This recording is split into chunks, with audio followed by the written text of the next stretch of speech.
살다 보면 누군가에게 거절당할 때가 있죠. 그럴 때 우리는 어떻게 반응하나요? 오늘 루카복음의 아주 흥미로운 한 장면을 살펴볼 건데요. 여기서 힘과 거절, 그리고 진짜 강함이 뭔지에 대한 깊은 통찰을 얻을 수 있습니다. 바로 시작해 볼까요? 이야기는 바로 이 구절에서 시작돼요. 근데 이게 그냥 이제 예루살렘으로 가야겠다. 이 정도의 가벼운 결심이 아니라는 겁니다. 굉장히 중요하고 아주 단호한 결단, 그 위대한 여정의 시작을 알리는 문장이죠. 네, 바로 그 순간입니다. 예수님 3옥의 마지막 장이 시작되는 아주 중요한 전환점이죠. 이건 그냥 길을 떠나는 게 아니라 말 그대로 당신의 운명을 향해서 첫걸음을 내딛는 그런 장면이라고 할 수 있어요. 마음을 굳히셨다는 이 표현이 정말 중요해요. 단순히 방향을 정했다는 뜻을 넘어서는 거거든요.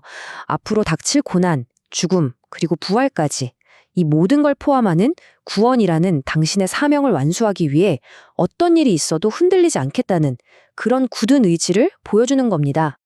실제로 루카 복음을 보면요, 이 예루살렘으로 가는 여정이 정말 많은 부분을 차지해요.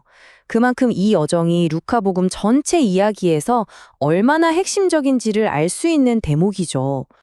자, 이렇게 비장한 각오로 길을 나섰는데, 여러분, 그 길이 순탄했을까요?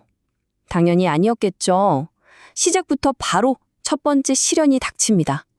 그리고 이 사건 때문에 오늘 이야기의 핵심 갈등이 딱 터져 나와요.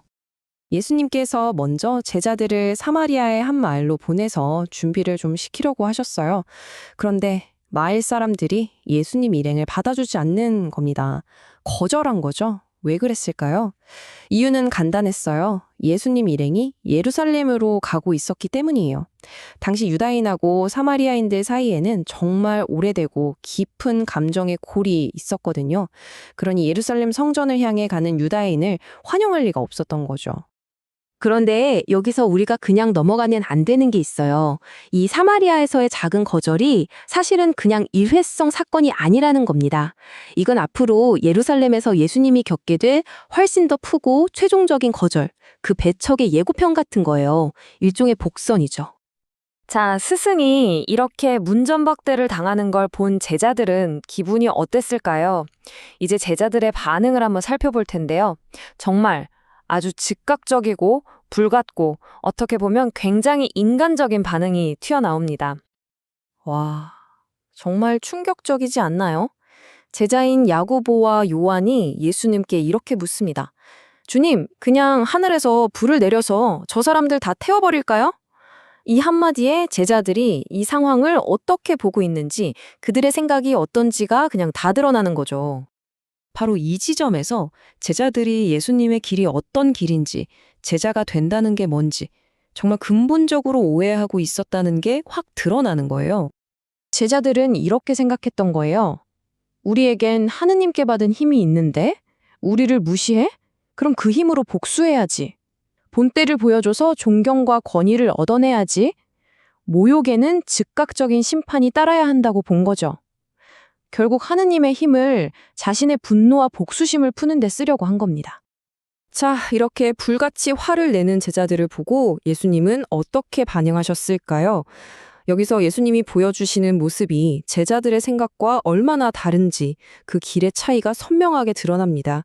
완전히 다른 길을 보여주시죠. 예수님은 돌아서서 제자들을 꾸짖으셨다고 나와요. 굉장히 단호한 행동이죠. 이 한마디에 모든 게 담겨 있습니다. 그건 내 길이 아니다. 제자들의 방식과 당신의 방식이 얼마나 다른지를 아주 명확하게 보여주시는 거예요. 자, 보세요. 이 둘의 차이가 정말 극명하죠. 제자들은 힘과 복수를 생각했지만 예수님은 사랑과 인내를 가르치세요. 제자들은 즉각적인 심판을 원했지만 예수님의 길은 구원과 자비의 길입니다. 제자들은 세상의 권위를 원했지만 예수님은 섬김의 길을 보여주셨어요. 이 두 길 사이에서 예수님은 조금의 망설임도 없이 당신의 길을 딱 선택하신 겁니다. 이렇게 다른 두 길을 보면서 우리는 자연스럽게 질문하게 돼요. 그렇다면 진짜 제자가 된다는 건 뭘까? 예수님을 따른다는 것의 진짜 의미가 바로 이 사건을 통해 드러나는 거죠. 오늘 이 이야기에서 우리가 얻을 수 있는 교훈을 세 가지로 정리해 볼 수 있겠어요. 첫째, 예수님께서 가셨던 그 흔들림 없는 구원의 길. 둘째, 그걸 통해 알 수 있는 참된 제자도의 본질. 그리고 마지막으로 그 길의 목적이 심판이 아니라 구원이었다는 점입니다. 그러니까 핵심은 바로 이거예요. 예수님은 사람들을 멸망시키거나 심판하러 오신 게 아니라는 거죠. 구원하러 오셨다는 겁니다. 이게 정말 중요한 포인트예요. 심지어 자기를 거절하고 문전박대한 사람들조차도 그들의 향한 목적은 심판이 아니라 구원이었다는 거. 변하지 않는 원칙인 거죠. 결국 예수님이 제자들에게 그리고 우리에게 보여주시는 건 이런 거예요. 진짜 제자가 된다는 건 세상 사람들이 생각하는 그런 힘, 남을 두르고 통제하는 그런 힘을 추구하는 게 아니라는 거죠. 오히려 사랑하고 기다려주고 자비를 베푸는 그 길을 따르는 것. 그것이야말로 세상의 힘과는 완전히 다른 진짜 강함이라는 겁니다. 자, 오늘 이야기를 마무리하면서 이 질문을 우리 각자에게 한번 던져보면 어떨까요? 살면서 누군가에게 거절당하고 상처받을 때 나의 반응은 어디를 향하고 있나요? 제자들처럼 심판과 복수를 향하나요? 아니면 예수님처럼 구원과 자비를 향하고 있나요? 우리의 길은 지금 어디로 가고 있는지 한 번쯤 깊이 생각해 볼 문제입니다.